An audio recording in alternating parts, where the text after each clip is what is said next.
Nilipokea mwaliko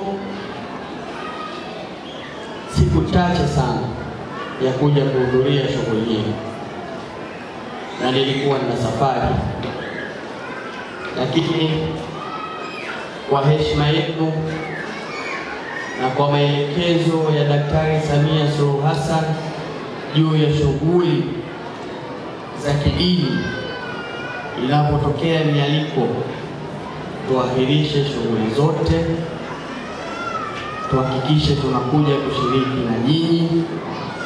Na mimi katika hili naomba kuwathibitishia kwa 100% kwamba Daktari Samia Suluhu Hassan anawapenda sana, anathamini sana waumini wa dini zote,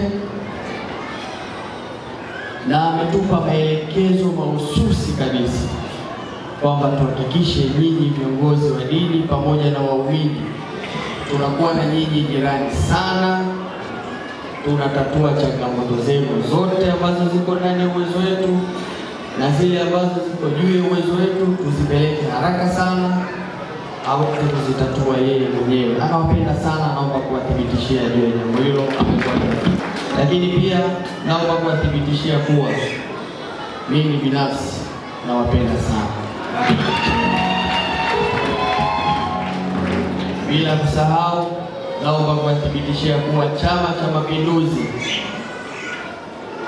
mkoa wa Rukwa na ngazi nyingine zote zinawapenda sana na zinawathamini sana, na Chama cha Mapinduzi kinawategemea sana.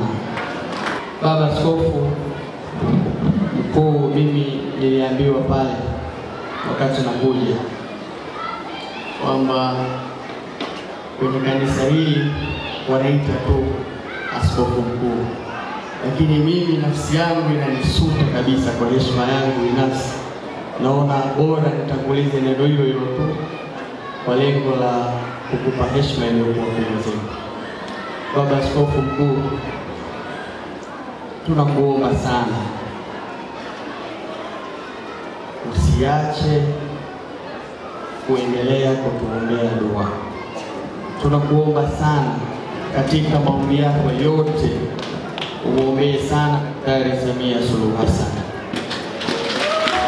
Tunakuomba sana katika maombi yako yote na waumini wako uendelee kuliombea taifa hili amani. Tunakuomba sana katika maombi yako na waumini wako na viongozi wengine wote uendelee kuniombea na mimi mwenye